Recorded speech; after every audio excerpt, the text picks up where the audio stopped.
Concept आया आपके पास set का।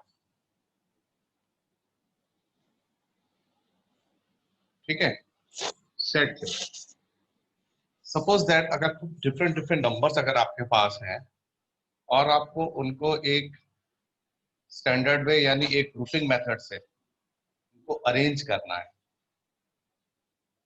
ठीक है, डिफरेंट डिफरेंट वैरायटी के नंबर हैं आपके पास, तो आप उनको पहले कैटेगराइज करें। फॉर एग्जांपल जैसे नंबर लिखा है मेरे पास ए है, बी है, फिर उसके बाद जैसे मेरे पास एलिमेंट आ गया आपके पास सी लिख दिया गया, फिर 1 है, 2 है, 4 है। तो पहले मैं क्या करूँ, उनको कैटेगराइज कर लूँ, जो मैं वर्ड यूज कर रहा हूँ।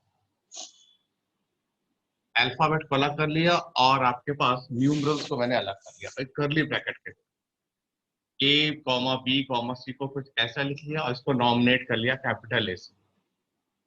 और फिर बी से मैंने क्या किया, जो न्यूमरल्स होते हैं इनको अलग कर लिया। मतलब लॉजिक क्या कह रहा है, आप लॉजिकली ये करने जा रहे हैं, डिफरेंट डिफरेंट नंबर को, अलग अलग क्वालिटी नंबर को एक अलग अलग ग्रुप बनाते जा रहे हैं with the help of this brackets. तो यहां से आपने डिफाइन किया एक word mathematically, that is your set. क्या है? A set is well defined collection of object, well defined collection of object। यहां से आपने सेट्स को डिफाइन किया। A set is well मतलब well defined in the sense कि आपको क्या मिला, एक मीनिंगफुल इंफॉर्मेशन मिल गया। फर्स्ट कैटेगरी में आपको अल्फाबेट मिल गया A B C and so on, second वाले कैटेगरी में आपको इस वाले को मिल गया आपको। ठीक है, सेकंड कैटेगरी में आपको ये चीजें मिल जाएगी। Yes it is. ठीक, तो ये मैंने एक ऐसा सेट बना दिया, ये दूसरा सेट इस तरह से मैंने कन्वर्ट कर दिया।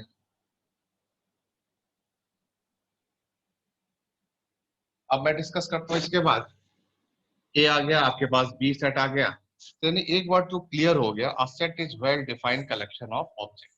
यानी वर्ड लिख दिया, that is what, well defined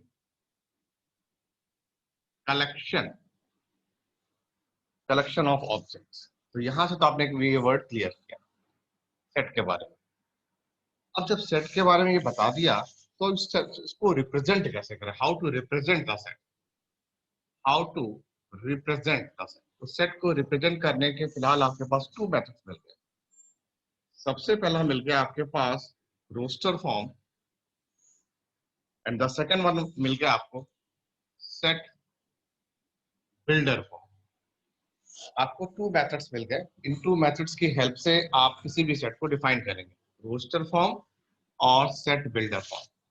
इसी रोस्टर फॉर्म को मैं टेबुलर फॉर्म बोलूंगा या लिस्टिंग मेथड बोलूंगा। ठीक है ना, यानी जब सेट को किसी लिस्टिंग कर दे, टेबल बना दे 1 2 3 and so on, that is known as the roster form. इसको बोलते हैं रोस्टर फॉर्म। बिल्डर फॉर्म क्या, एक ऐसा फॉर्म जब हम किसी सेट्स को किसी डेफिनेशन के थ्रू, किसी फॉर्मूले के थ्रू, किसी एक्सप्रेशन के थ्रू, किसी थॉट्स के थ्रू एक्सप्रेस करते हैं, that is known as the set builder form. For example x such that x is equal to n plus 1 where n belongs to natural number। मैंने क्या किया, अब सेट्स को मैंने एक सिंपल फॉर्मूले के वे में लिख दिया। यहाँ सेट्स को मैंने एक सेपरेटेड बाय कॉमा यानी लिस्टिंग कर दी, लिस्टिंग ऑफ एलिमेंट्स, या यू कैन से टेबुलेशन, इसे उसको टेबुलर फॉर्म भी बोला जाता है। Tabular form, roster form, listing form. This method is known as your roster form, tabular form, listing form. And this one set builder form में इसके लिए आपने क्या किया, इसके लिए आपने कर दिया, आपने एक फॉर्मूला ले लिया। अभी मैं एक एक्सप्रेशन भी लिख सकता हूँ, अभी मैं कोई डेफिनेशन के थ्रू में लिख सकता हूँ, थॉट्स के थ्रू में लिख सकता हूँ, तो ये बन जाएगा आपके सेट बिल्डर फॉर्म। तो यहाँ तक आपने दो चीजें मुझसे अभी तक डिस्कस की। The first thing, what is set? तो आपने बताया a set is simple a very well defined collection of objects. For example आपने इन सबको सेग्रीगेट करके अलग अलग ग्रुप बना दिया, that means you have to find out some meaningful information about this, right. फिर आपके पास आइडिया आया कि इसको कैसे रिप्रेजेंट करें। तो आपने कहा टू वेज हैं अभी आपके पास रिप्रेजेंट करने की। Your first is your roster form and second one your set builder form. Roster form में जब सेट को मैं किसी लिस्टिंग मेथड से लिखता हूँ, listing method in the sense कि separated by comma elements. Second में सेट बिल्डर फॉर्म। ये क्या है? इसमें आप सेट्स को किसी फॉर्मूला, किसी डेफिनेशन या किसी थॉट्स के थ्रू लिखता है। ठीक, ये दो चीजें आपके माइंड में सेट हुई। अब आते हैं सेट के कुछ अपने स्टैंडर्ड नोटेशन भी है। यस, सेट्स के अपने स्टैंडर्ड नोटेशन है। उन नंबर्स को आपको सेट्स के फॉर्म्स में लिखना होगा। फॉर एग्जाम्पल, अगर मैं कैपिटल एन लिखता हूं ऐसे करके, तो ये क्या हो जाएगा? This was set of all natural number. 1 2 3 ऐसे लिखते हैं ना। This is what? This is set of all natural number. ठीक है, ये आपका एक नेचुरल नंबर है, कैपिटल एन। जेड यानी कैपिटल जेड, तो ये क्या है? This set of all integer. मैं लिख रहा हूं ऑल इंटीजर, नेगेटिव पॉजिटिव सब कुछ आ गया इसमें। सेट ऑफ ऑल इंटीजर, फिर लिखेगा आपको ऐसे Q. This is what? This is set of all rational number, all rational number.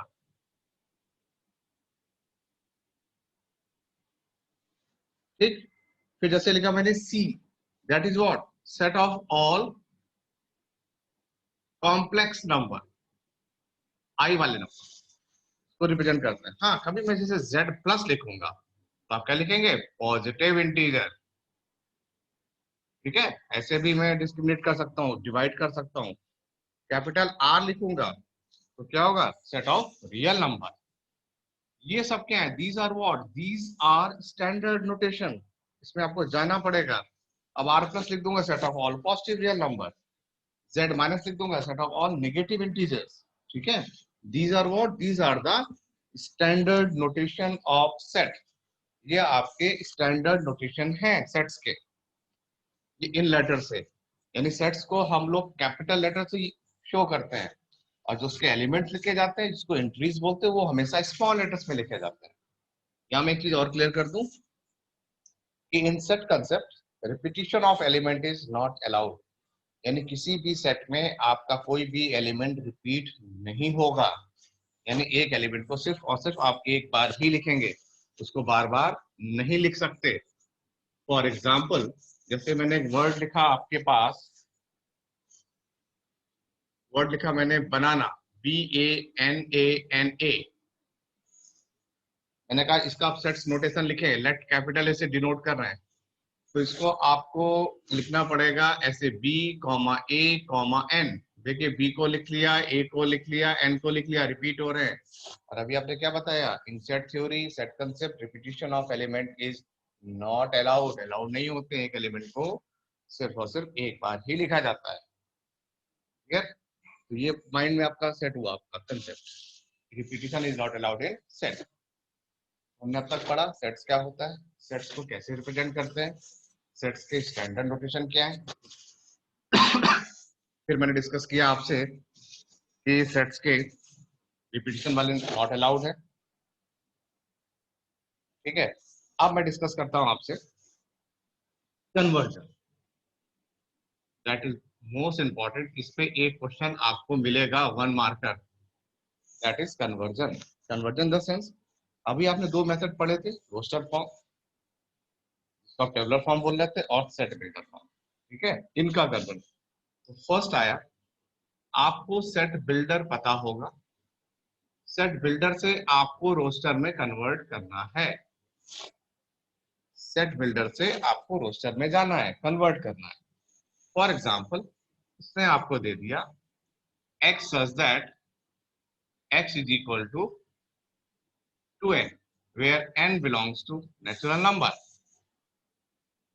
ऐसे लिख के छोड़ दिया, यानी एक फॉर्मूला लिख के छोड़ दिया उसने। अब आपसे पूछा कि ये आपका सेट बिल्डर है, अब आप इसको रोस्टर में कन्वर्ट करें।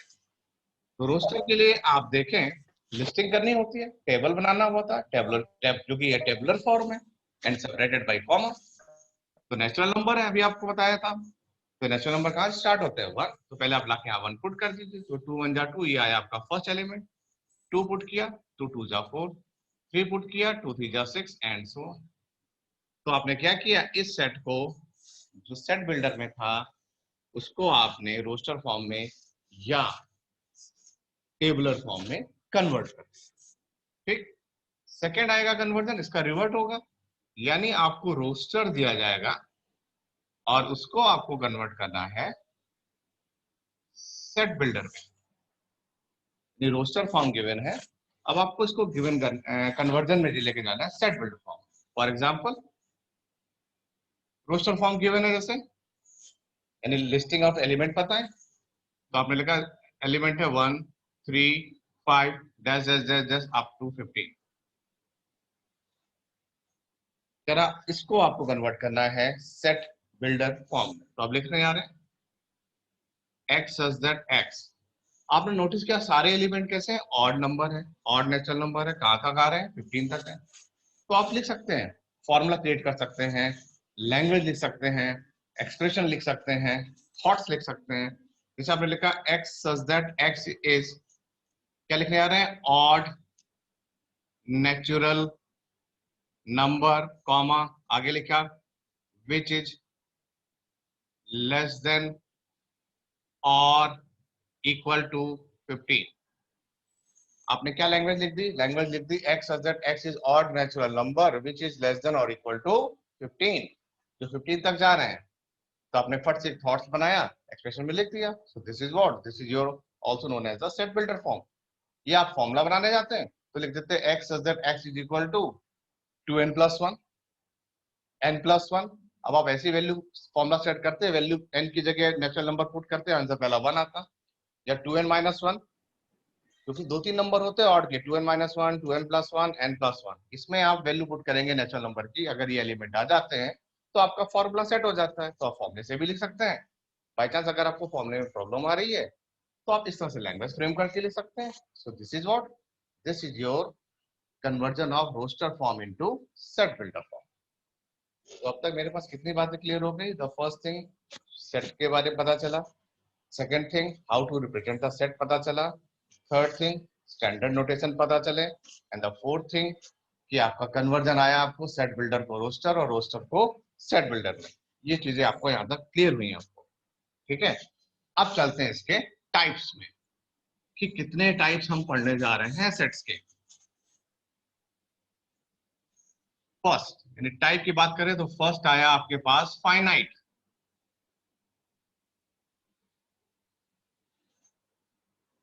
फाइनाइट सेट, नाम से ही लग रहा है इसका फाइनाइट, यानी एक ऐसे सेट हो जिसको आप काउंट कर सकें, यानी एलिमेंट शुड बी काउंटेड, जैसे 1 3 5 7 9, या जिसका लास्ट एलिमेंट पता हो।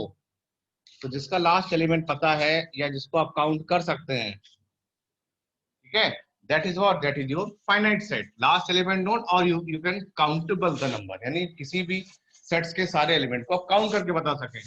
जैसे इस क्लास में मेरे 30 बच्चे हैं, these are what, these are the finite set. Count कर लिया आपने फटाफट, 30 स्टूडेंट्स हैं। जहां पर आप काउंट ना कर सकें, काउंटिंग इम्पॉसिबल टास्क हो जाए आपके लिए, तो ऐसे सेट्स को बोलते हैं हम लोग इनफाइनाइट सेट, यानी जिसका लास्ट एलिमेंट ही नहीं पता होता, last element not known. For example लिखा मैंने 1 2 3 डैश डैश डैश करके छोड़ दिया, मतलब लास्ट एलिमेंट नहीं पता है, अभी कहाँ पे एंड हो रहा है डोंट नो, नहीं पता इसके बारे में। तो इन एलिमेंट्स को आप काउंट नहीं कर सकते हैं। So they are what, they are infinite set. Third, फिर आया आपके पास नल सेट, इसी को कुछ राइटर बोलते हैं वॉइड सेट, मैं बोलूंगा आगे एम्प्टी सेट, यानी एक ऐसा एलिमेंट जिसके, ऐसा सेट जिसके पास कुछ ना हो, वेकेंट हो। इसको ऐसे भी रिप्रेजेंट कर सकते हैं और ऐसे भी रिप्रेजेंट करते हैं, this is known as a file. इस तरह से रिप्रेजेंट करें या ऐसे रिप्रेजेंट करें। नल सेट जिसके पास अपने कुछ भी ना हो या आपकी सेट्स की किसी भी कंडीशन को वो सेटिस्फाई ना करता हो, तो ऐसे सेट्स को बोलते हैं नल सेट या वॉइड सेट। फिर आता है आपके पास फोर्थ, अब इस पे भी और कुछ नहीं करेंगे, जब हम आएंगे साथ सेट सबसेट के बारे में पढ़ेंगे तो इसका बड़ा इंपॉर्टेंट रोल है, वहां भी इसका डिस्कशन करेंगे। फिर आता है आपके पास इक्वल सेट, नाम से लग रहा है इक्वल सेट, तो उसको एक एग्जांपल के थ्रू पढ़ें, जल्दी समझ में आएगा। लेट ए सेट है मेरे पास 1 2 3, बी सेट है मेरे पास ए बी सी, और मेरे पास एक पी सेट है, वो है ये मैडम मम्मी को तंग कर, वो है 1 3 2। ठीक है, मेरे पास 3 सेट आ गए, ए है बी है और आपके पास पी है। मैं आपसे यहाँ पे इक्वल सेट के बारे में डिस्कशन करना चाह रहा हूँ। इक्वल सेट, तो इक्वल सेट इज व्हाट, नाम से लग रहा है इक्वल सेट, दो या दो से ज्यादा, टू और more sets are set to be equal if they have exactly the same number of element. The word is what, they have exactly the same number of element, whatever their notation in the sense की their कह सकते हैं order, यानी order कुछ भी हो सकता है, but exactly the same number of element होने चाहिए। जैसे ये लिया मैंने, that is 1 2 3, आपने लेके आप p लिखा, 1 सेम है, ऑर्डर आगे पीछे हो सकता है, but these two element same number है, तो आप कह सकते हो yes a equal to p, a और p आपस में इक्वल हैं, a and p both are equal. लेकिन अब आप p और b के बारे में देखें या p और मेन p और b या a और b में डिस्कशन करते हैं, तो ऐसे सेट्स भी हो सकते हैं जिनके काउंटिंग तो सेम हो जाए, ठीक है ना, जिनकी काउंटिंग तो सेम हो जाए लेकिन उनके एग्जैक्टली नंबर सेम ना हो। जैसे किसी के पास न्यूमरल्स हैं, किसी के पास अल्फाबेट्स हैं, तो आप ये बोलेंगे कि ए और पी तो इक्वल है, ए इक्वल टू पी, ये तो समझ में आ रहा, that is A equal to P, यानी ए और पी आपस में इक्वल है, लेकिन जो पी है that is not equal to B, P B के इक्वल नहीं है और ए और बी भी आपस में इक्वल नहीं है। वाई? क्योंकि ए आपका है नंबर्स, पी है नंबर्स, देखिए दोनों इक्वल हो गए, लेकिन बी में है आपके अल्फाबेट, हाँ उनके फ्रीक्वेंसी ऑफ एलिमेंट यानी उनके काउंटिंग तो सेम है। तो ऐसे सेट्स जिनकी फ्रीक्वेंसी सेम होती है, फ्रीक्वेंसी मतलब counting of the element same होते हैं, but they are different in character, they are different in nature, तो ऐसे सेट्स को हम लोग बोलते हैं इक्विवेलेंट सेट। एक नया कंसेप्ट आया, दैट इज इक्विवेलेंट। तो इक्विवेलेंट सेट क्या होगा, जिनकी फ्रीक्वेंसी सेम हो यानी काउंटिंग सेम हो, but they are different in character, मतलब एक न्यूमरल्स है तो दूसरा अल्फाबेट्स है, समझ गए ना, so they are known as the equivalent set. फिर एक सेट मैंने और बताया था, वो भी आगे भी पढ़ेंगे, एक ऐसा भी हो सकता है जिसमें एक ही नंबर हो, जैसे लिखा मैंने 2, एक ऐसा सेट है इसके पास ओनली 2 ऐसे नंबर है, तो इसको क्या बोलते हैं, इसको बोलते हैं, yes very good, the word singleton, known as the singleton set. Singleton set क्या होता है, जिसके पास एक सेट ऐसा है जिसके पास अपना सिर्फ सिंगल एलिमेंट्स। तो हम लोग ये डिस्कशन लेवल क्या कर रहे थे, डिस्कशन लेवल हमारा चल रहा था कि टाइप्स ऑफ सेट के बारे में, ठीक। सबसे पहले हम देख रहे थे फाइनाइट, फिर इनफाइनाइट, सिंगलटन, इक्वल, इक्विवेलेंट, ठीक है। So these are what, these are the type of set. तो आई थिंक इस वाले पार्ट्स में आपको इशू नहीं था, दीज आर द इजी, जिसमें आपको कंपेयरिंग क्वेश्चन आ सकते हैं आपके एग्जाम। अब मैं आपसे डिस्कशन करूंगा, हाँ this is the most important part, subset. The most important part that is subset. इसको एक एग्जांपल से पढ़ें तो बहुत जल्दी समझ में आ जाए। लेट ए के पास है 1 2 3, बी के पास है 1 2 होते होते आपके पास 10।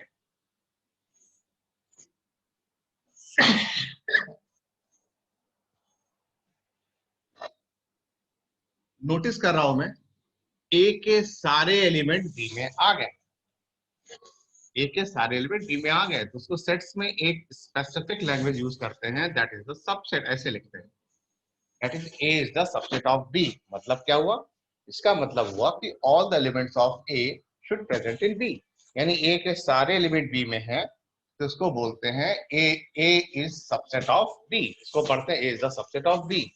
लेकिन क्या बी के सारे एलिमेंट ए में है, तो आपने कहा सर बी के सारे एलिमेंट ए में नहीं है, तो B is not a subset of A, यानी बी ए का सबसेट नहीं है। यहाँ एक बात बड़ी इंपॉर्टेंट है, मैंने बताई थी कि every set is the subset of A, ये बात पहले भी लिखाई थी नोट्स में, सबके पास होंगे, every set is the subset of A. लेकिन जो एक और एलिमेंट है फाइव, जिसको मैंने बोला था बिन बुलाया मेहमान, वो हर एक में आ जाता है, five is the subset of all set. यहाँ लिख देता हूं मैं, और एक तो मैंने स्पेसिफिक लिखा है ऑल सेट, ये सबका मेंबर बन जाता, क्योंकि ये तो है ही नहीं, इसकी अपनी कुछ कैरेक्टर नहीं है, इसका अपना कोई क्या प्रेजेंस नहीं है, तो ये क्या होता, हर एक के साथ अपना इंटरफेयर कर लेता, हर एक के साथ आ जाएगा। तो जो फाई है जिसको आप नल सेट बोल रहे हैं, this is what, this is the member of all set and every set is the subset of this one. अब यहाँ जैसे हम लोग बात स्पेसिफिक बात कर रहे थे कि A is the subset of B but B is not a subset of A, तो ए के सारे एलिमेंट बी में आ गए, तो एक इसका स्पेसिफिक नेम भी है, इसको बोलते हैं प्रॉपर सबसेट, इसको बोलते हैं A is the proper subset of B. और बी के सारे एलिमेंट हैं ए में, ए के सारे एलिमेंट बी में आ गए, तो बी को क्या बोलते हैं, तो बी को बोलते हैं B is the superset of A, B is the superset of A and A is the proper subset of A. यानी ए के सारे एलिमेंट बी में है, that is A is proper, B के अंदर आ गए तो B is what, B is your superset. ठीक, तो ये हम चल रहे थे किसके, सबसेट के बारे में। तो दो चीजें पता चली, सबसेट के बारे में पता चला, every set is the subset of itself, phi is the, phi हर एक के मेंबर में आ जाएगा, हर एक को बिलोंगिंग करेगा, तो यहाँ वहां आ जाएगा, हर एक को सेट को बिलोंगिंग करेगा। फिर एक इसका पार्ट था इंटरवल, इंटरवल के बारे में मेरे ख्याल से अच्छा सा डिस्कशन हुआ है। जब मैं इंटरवल की बात करूंगा तो सारे अभी जो हम लोग जो उसमें यूज कर रहे थे आपके लीनियर इनइक्वालिटी में, तो वहां हमने अच्छे से डिस्कशन किया था। फर्स्ट लिया था ए कॉमा बी कुछ इस तरह से, सेकंड लिया था ए कॉमा बी, लिया था फिर सेमी ओपन सेमी क्लोज ऐसे करके लिया था। क्लोज में क्या होता है, बाउंड्री टच करता है, ओपन में क्या होता है, बाउंड्री को टच नहीं करता। These are what, these are the interval of the set. ये अच्छे से करा था। और हम अगर इसका डिफरेंस ले लें, जैसे इसके बीच का लेंथ ले लें, that is what, that is the bond length भी बोलते हैं। ठीक है, मेन आपका इसमें आता है, इस पे क्वेश्चन तैयार होगा ही होगा और आपसे मैं पूछूंगा ही पूछूंगा, power set, define power set. Power set क्या होता है, the collection of all the subset of it, क्या बोला आपने, the collection of all subset of A set A is called power set. कोई एक सेट ए गिवन है, इसके जितने भी पॉसिबल सबसेट बना सकते हैं बना ले, उसको बोलते हैं power set, P of A. For example मैंने एक सेट लिया ए, उसके एलिमेंट लिखे मैंने 1,2। अब मैंने कहा इसके कितने पावर बन सकते हैं, यानी कितने सबसेट बन सकते हैं, तो उसी को तुम बोल रहे हैं पावर। तो अब लिखना शुरू करते हैं। फाइव को तो सबसे पहले अपन लिख लिया था, जब भी आपसे मैं पावर सेट पूछूं सबसेट पूछूं सबसे पहले आप फाइव लिख लिया था। फिर आपने लिखा one, single element all the possible है, तो वन की भी पॉसिबिलिटी सिंगल सिंगल है, फिर 1 2 के एक साथ आ जाएगी, तो ये आपने पॉसिबिलिटी लिख ली। तो कितने एलिमेंट आ गए, 1 2 3 4, तो ये बन गया आपके पास पावर सेट। और कुछ इस तरह से आप इसकी लिस्टिंग कर ली। तो यहां से अब आपके पास एक बेसिक फॉर्मूला आ गया। अगर मैं इसकी काउंटिंग कर लूं, काउंटिंग करके पूछ लूं, तो आप बता देंगे पावर सेट क्या होगा, that is 2 raised to power m।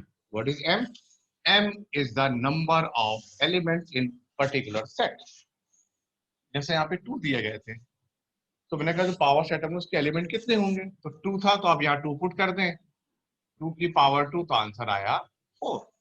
तो आपने कहा 4 बनेंगे सबसेट इसके, 1 2 3 4 बन गए। मान लीजिए अगर यहाँ 3 होते हैं तो 2 की पावर 3 हो जाता आंसर, 2 की पावर 3 आंसर क्या आता, 8।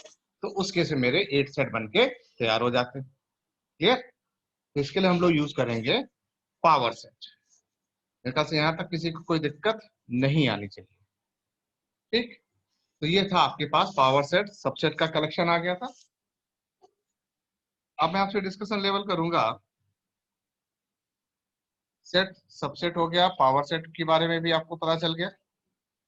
अब मेरा डिस्कशन लेवल जो होगा आपके साथ, ये मैं लेके आऊंगा कि इसके फैक्टर्स अगर बनते हैं तो उस हिसाब से कैसे सिंप्लीफिकेशन करते हैं। यहाँ फैक्टर्स का मतलब होगा, जब मैं आपको ए और बी सेट्स दे दूंगा और आपसे बोलूंगा इक्वल सेट है, नल सेट है। हाँ, नल सेट में आपको बता रहा था कि पावर सेट और सबसेट में आ जाएगा, तो बड़ा इसका इंपॉर्टेंट रोल है। देखिए अब आप यहाँ और अच्छे से डिफाइनिंग पावर में आ गए।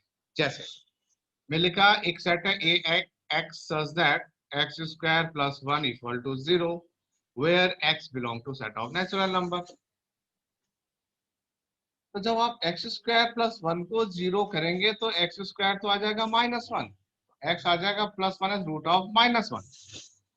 कंडीशन आपकी बताती है आप नेचुरल नंबर कह रहे हो, सोल्यूशन में आता है आपका ये कॉम्प्लेक्स का रूट आ जाता है, तो इसका ये कंडीशन इसको फॉल्स करती है, सेटिस्फाई नहीं करती है। तो जब कभी ऐसी सिचुएशन आ जाए जिसमें आपकी कंडीशन सेटिस्फाई नहीं होती है तो ये सब क्या बनते हैं, नल सेट बनते हैं, एम्प्टी सेट बनते हैं, वॉइड सेट बनते हैं। ठीक है, इस तरह के सेट आपके फॉर्म होंगे। तो फैक्टराइजेशन करके क्वेश्चन जैसे UT1 में भी दिया था, मैंने आपको सेट्स के फैक्टराइज करके आपसे वैल्यूज पूछी थी।